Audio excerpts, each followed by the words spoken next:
Hey, Janet, Hey, Rachel. do you think slavery is bad? I think slavery is so beyond horrific, I don't even have a word to use for it. You know what? I also think it's terrible. But just yesterday, in the United Nations, they passed a resolution calling the transatlantic slave trade a crime against humanity, and the United States voted no. Hmm. Maybe in response to that, So we should talk about the movie Antebellum. we should definitely talk about Antebellum. Let's get into Let's it. do it.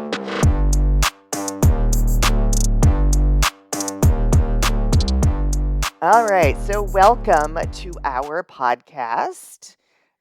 We are Should I called watch that? "Should I Watch That?" or with a with a question. Should I watch that? With a question mark. I'm Janet, And I'm Rachel. and we welcome you with open arms And open hearts. and open minds. And we would like to unilaterally say that slavery and racism is bad, okay? Bad, bad, bad, bad across the board. The worst. Very horrific. Nothing good about it ever. Um, Nothing good about it. And last week, Janet was traveling for work, Hmm. and on the airplane, she decided to watch the 2020 film Antebellum. And I've seen that movie before, but I rewatched it because we wanted to talk about it. And, it was just divine intervention, I guess you could say, that this United Nations resolution happened just yesterday. Um, And so we're yeah, talking about it. so politics aside, this movie rocked my world. And Hmm. so few movies do that, that I begged Rachel to do a throwback from 6 years ago to talk about this movie because so rarely am I surprised by some kind of plot twist. Rarely do I think to myself, I wonder what's going on right now. And I'm sitting on the plane, and for an hour and a half or so, the fact that I was hurtling through space and time in a metal tube seemed to fade away as I watched Yeah. this film by Gerard Bush and Christopher Renz. So we're Yes, going to talk about it today. And then you are going to go we watch it are. and be like, damn, girls, I am so glad you told me to watch that. Assuming that Rachel Uh likes it huh. too. Absolutely. Definitely one of the best movies Ever. And right. ever. I mean, it's so good. And if you want to go watch it now, obviously it's 6 years old. You can get it on Apple TV or Amazon. You can rent it for the low, low Yep. price of $3.99. I know. My gosh. Um, so I'm going to give us a little bit of an overview. Okay.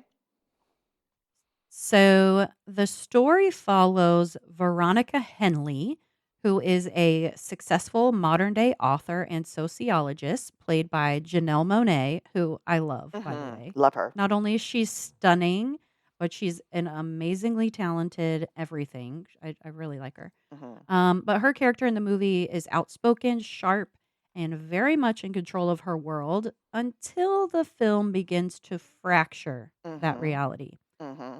So, intercut with her present day life is a haunting narrative set on a brutal southern plantation during the antebellum era. There, a woman named Eden lives under horrifying conditions, subjected to the violence and dehumanization of slavery. As the film unfolds, the lines between past and present begin to blur in unsettling ways. Um, so yeah, it really just shows like the systemic racism, the lingering effects of the transatlantic slave trade, not only in the United States, but just on our culture and how like deep Hmm. seated that is and it goes. So it's such a well done movie. So well done. And we'll give some spoilers, but we'll give you the heads up before we do so. So if you want Yeah. to experience the surprise on your own, you can do that. Because we care about you, Yes. dear listener. We do. We sure do care about you. And we want you to watch the movie. Yes, We're going to just go ahead and spoil the end of yeah. our entire podcast right now and go ahead. Should you watch it? Yes. I mean, absolutely. That was easy. Goodbye. Um, okay. Goodbye. Goodbye. So, But we will give you an overview and just our thoughts about it. But go yes, ahead, Jamie. yes. So I was just going to say, I think you have a list of some casting characters that you want to share with us. I sure do. As I mentioned, Janelle Monáe is the main character, and she plays Veronica Henley and the character Eden. Eric Lang plays Senator Blake Denton. Jenna Malone plays Elizabeth. Jack Houston or Huston plays Captain Jasper. Kiersey Clemens plays Julia. Gabourey Sidibe plays Dawn. Tungaya Charissa is Eli, and Robert Aramayo plays Daniel. So honestly, an amazing cast. Amazing Like cast. all very good actors and actresses. And they all played such like believable parts. Hmm. Um, So, I mean, you could go ahead. yeah. Well, so the movie opens and you are on a southern plantation. Mhm. You have Mhm. slaves literally picking Mhm. cotton in the fields. You have Confederate soldiers riding around on horses, monitoring the slaves and pushing them to do more and work harder. You have these same Confederate soldiers raping the slaves, treating them inhumanely on at every Mhm. turn. You Yeah. see these slaves, you see their suffering, and the character of Eden, who's the first one that you really connect with, like you see it on her face, like she wants to escape. She's biding her time, and there was just it's just horrible. So you see all of these things happening, and I remember thinking when I was watching the movie, like, I don't really recall this being part of the trailer. I don't think this is what, and I was confused. Yeah. Yeah. And there's a scene where she's lying there in bed after this colonel or whoever he was had Mhm. forced himself on her, and he just rolls over and falls asleep in bed with her, and she's lying Yep. there, and you hear a cell phone ring, Yeah. and it transitions from Eden to Veronica, and she's in Mhm. bed with her husband and their child, and her publisher's on the phone or something like that, and my Mhm. poor little sad brain just went, "Uh," for a second because I was very confused. Excuse me. Yes, and I think that that was so well done how they like flipped kind of back and forth between past and present. Mhm. It was like so powerfully done cuz you're seeing her Eden go through these horrors, and then you go and you see Veronica being this badass woman that she is, who's going on a book tour or speaking tour or whatever, and talking about racial justice and you know rights and all of this. um and there's also a scene kind of when it flashes to Veronica in present day. There's a scene where it's like a news clip where she is on a, I don't know, like a CNN or an MSNBC, and she's debating the senator guy. Mhm. And he is very much like white nationalist, anti progress, okay, which is currently extremely relevant in what's happening in the United States of America Mhm. in the year of our Lord 2026. Um, and she's debating him, and she basically hands him his ass Mhm. in this little debate, right? Um, and then it unfolds from there. And I don't want to give away the spoiler just in case you all have not seen this movie because it's so good. And to Janet's point, you don't realize till it's happening like what the spoiler is, but Mhm. it's done so well. Um, but I do love that they juxtapose like not only do they talk about like the scars of slavery, Mhm. right? How horrible and how lasting and how profound that time was, but Mhm. also how it still bleeds into the present. Mhm. It's Um, interesting you say that because the movie opens with a quote from a novel by William Faulkner, and the quote is, "The past is never dead. It's not even past." mhm, And like that's all I could think when I started watching the movie is that Eden's character is one of Veronica's ancestors. Like that's where I went with mhm, it. yeah, And boy was I surprised. yeah, So, yeah. Um, yeah, it's wild how they put that together mhm. and how they transitioned it, and then how you're like, "Excuse me?" I know, right. Um, well, because in one of the scenes at the beginning too, so the character Eli, played by, and I'm sorry, I'm probably pronouncing his name terribly wrong. Um, Tongai Charissa. Mhm. I apologize for butchering that name if I'm getting that wrong. Um, plays the character Eli, and he is a fellow enslaved man who Eden's character kind of they lean on each other. You can tell that they are uh, kind of in cahoots to Mhm. try to get out of there, to Cahoots. escape. And in the beginning, there's this scene where they're dragging this other woman away, and it turns out it's Eli's woman, Mhm. wife, girlfriend, whoever she was to him. And they kill her. And later on, they had this they had this house, like the size of an outhouse, I guess you could say, Mhm. and they were burning the dead in there. Mhm.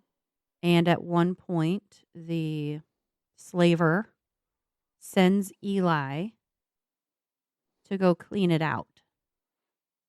And his wife had just been in there.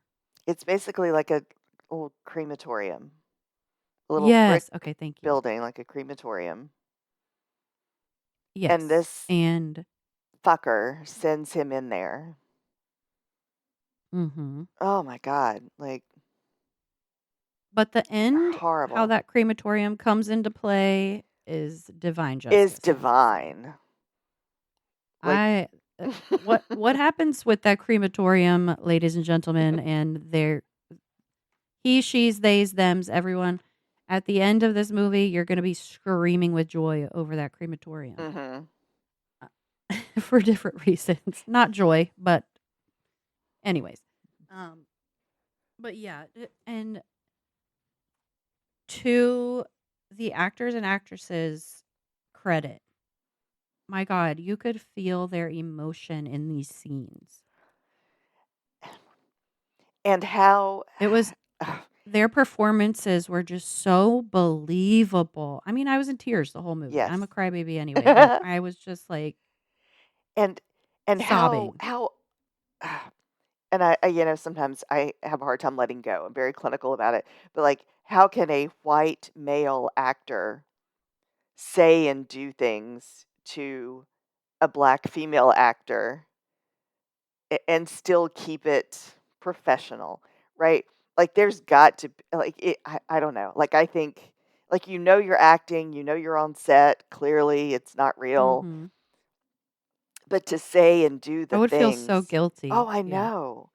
To say and do the things that they did, which we all know happened, but, oh my Yes. god, it's just painful.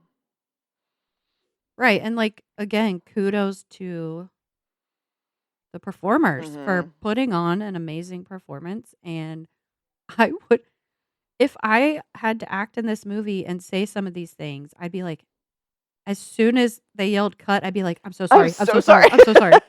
Are you okay? Please, I don't please, think that. you know I it's don't not think me. this at all. I'm so sorry. Please." I would be like whatever I need to do to atone for my behavior filming that film, I would be doing. Oh my god.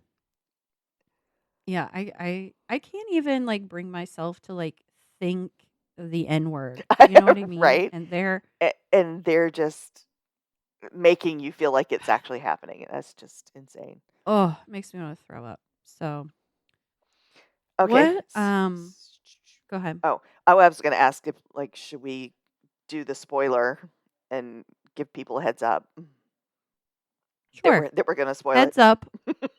Heads up, we're going to spoil, the surprise. So, if you don't want to be spoiled, then skip ahead, like, 2 minutes, Skippy, skippy.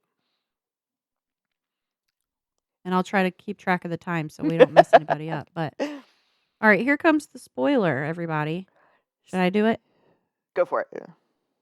Okay, so, um, the spoiler is that this plantation is not in the past at all, it's present day. And these fanatical white nationalist nut jobs have kidnapped all of these black people and enslaved them in modern day on a plantation. And they are torturing and killing and murdering these people.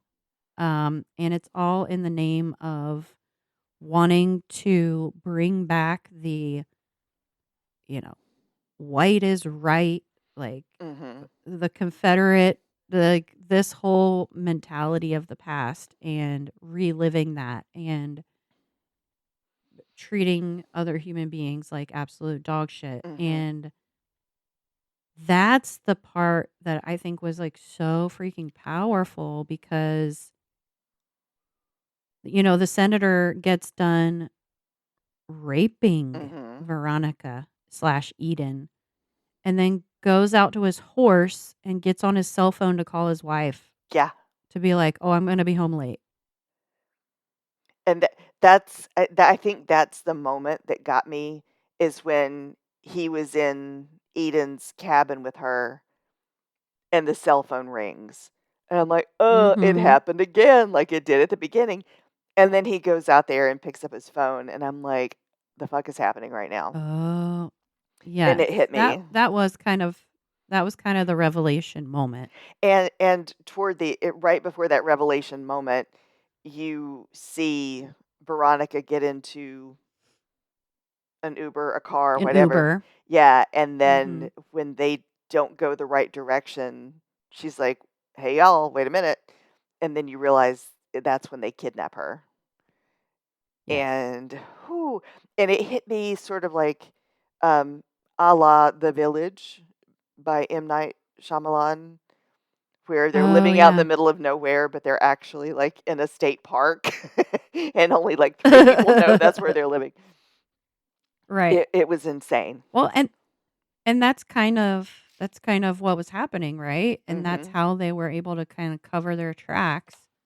Um And we're still kind of on spoilers, everybody, mhm, because it kind of came back to that senator guy who Veronica was debating on the news or whatever. mhm.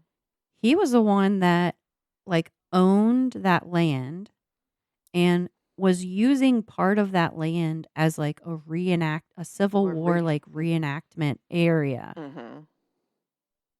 And then was using that as like a cover for this fake slash real plantation that they set up in the back of it, And which I was wild. and I cannot I physically, mentally, emotionally cannot imagine a world where people would think that way of life is the best way, to the point that they would go to these lengths to kidnap and enslave other human beings to live out this fantasy. But it's not a fantasy to them. To them, this is Oh. the true reality, right? Mm. And we've been seeing this play out. Okay, I want to circle back here, Mhm. and I want to tie this film into current events and what's been happening over the last several years. Not only with this UN resolution that happened yesterday, March 25th, 2026, but also over the last few years in the United States. Um, there have been multiple pushes and legislation that's been brought around to restrict education and curriculum. So many states have passed laws limiting how race and slavery can be taught, and it's often tied to bans on so called divisive concepts or critical race theory, as everyone on that side of the line likes to call it, even though critical race theory is a very specific thing that is mostly discussed in colleges and is not being taught to our young children. I hope not. But, they're using that as like a term. Um, the guidelines often restrict this teaching because they say it causes discomfort related to historical racism. And in certain districts, school districts, textbooks and lessons have been edited or challenged for how they describe slavery. So there's been a lot of debates over using language instead of kidnapping and enslavement, using language like involuntary relocation. Oh my god, we're not rehoming our pet. Like, Correct. I and I can't, I almost said the word, I said the phrase, "Why are we trying to whitewash this?" But that's what they're doing. But And that's exactly what they're and if doing. you don't know where you came from, if you don't understand the horrible things that you did in the past, Hmm. you're just gonna repeat it in some way, shape, or Yes. form. And we're Oh, seeing that. mm, my I mean, we're mind we're can't currently handle. seeing that. We're currently seeing that with the ICE detention, Mhm. Yeah, right? and Is we're human is trafficking, ICE, it's we're just. kidnapping and we're trafficking brown people Mhm. again. We're putting them in detention centers so that these prison system people can make money off of them. Our tax dollars are being used to not only fund ICE but also to fund these concentration camps Mhm. that they're not providing medical care, they're not providing adequate food, water, or facilities for the people that are there. They're letting people die.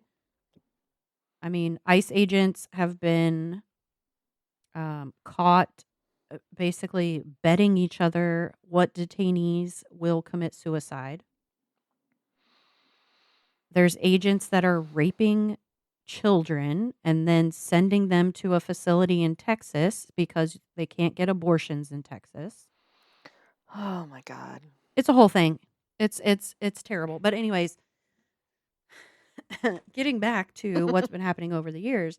So not only are we restricting the education around slavery, we're also banning books. And right now I'm wearing my Read Banned Books t-shirt for this very recording, because the titles that they have either removed or restricted in schools across the country in the United States are largely titles that have dealt with racism and black history, slavery and civil rights, and systemic inequality.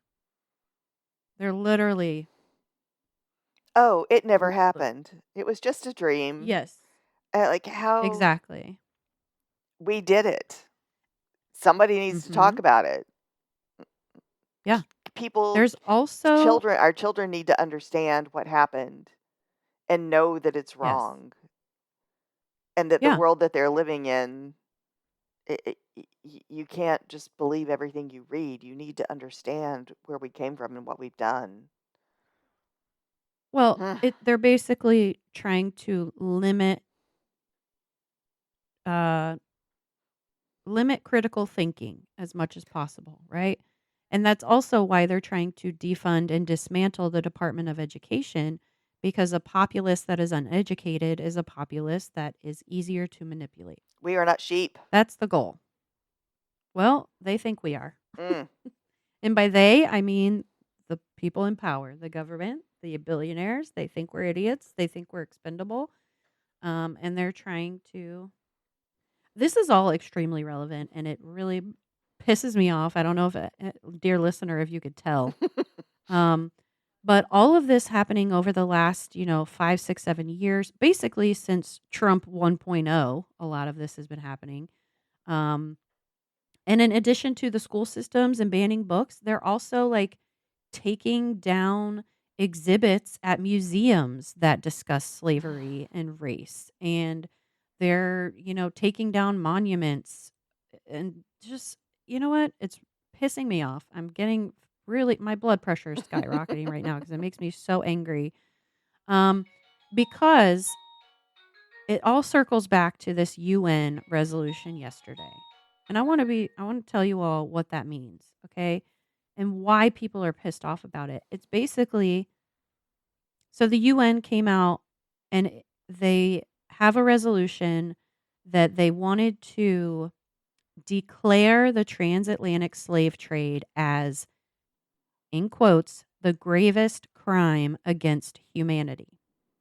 Okay? So basically just acknowledging, hey, this was real bad. Mhm.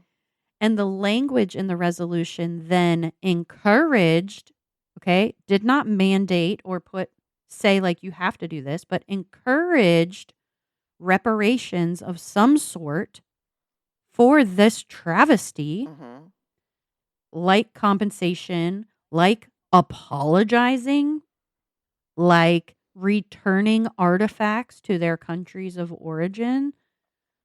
So 123 countries voted in favor, and 3 countries voted against it, which was the United States, of course, Israel, and Argentina.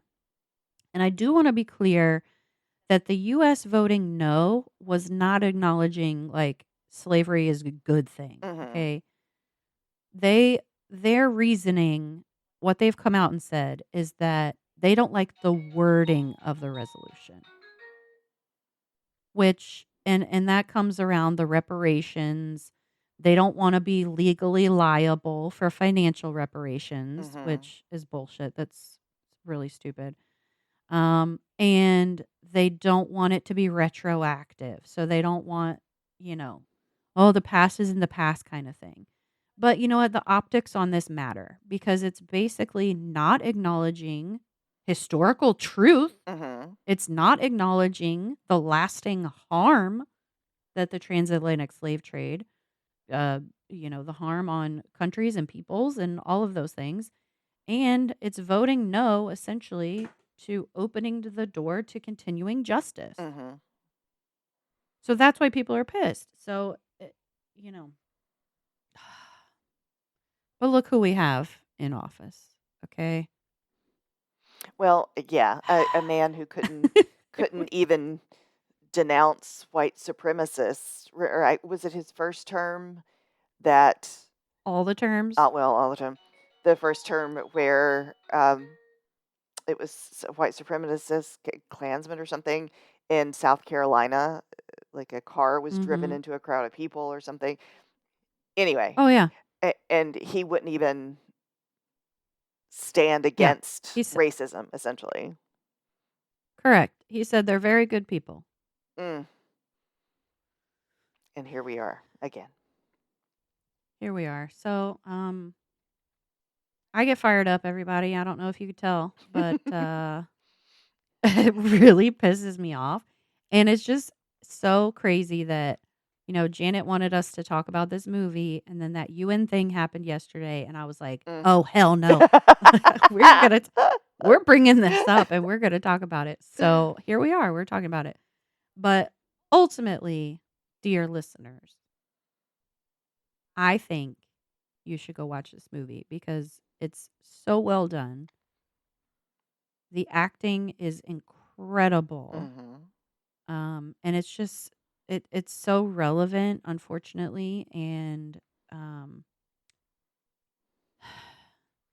Well, it's and just a I good I movie. never would have seen the twist coming, honestly, like I said at the beginning, so rarely surprised, and I Mhm. was shocked. Shock and awe, people, shock and awe. Mhm. And interestingly, Gerard Bush, who was one of the co-writers and directors, got the idea from a nightmare that he had one time, and he originally thought it would be a good basis for a short story, but then he ended up developing it with his co-director, into a screenplay, and it was supposed to be released as a feature film in theaters, but it came out, about the same time the world shut down with the pandemic, so it went, Yeah.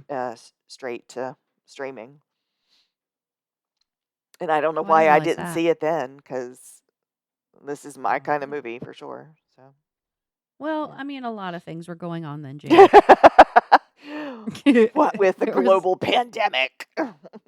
Yeah, there was a lot of death and despair at that time too, so we forgive you Thank you. for your grievance, but everyone else, please go watch this movie. Definitely watch this movie, and let us know what you think. Yeah, Email us. We list all that stuff at the end of the podcast, but email us or message us or something and let us know if you loved it as yeah. much as we did. And we're also on TikTok, everybody. If you haven't checked us out on there, please do and, follow us, interact with our stuff. We're trying to, make this podcast at least a side gig that we can start getting paid for. So, So any of your support is helpful to us human beings.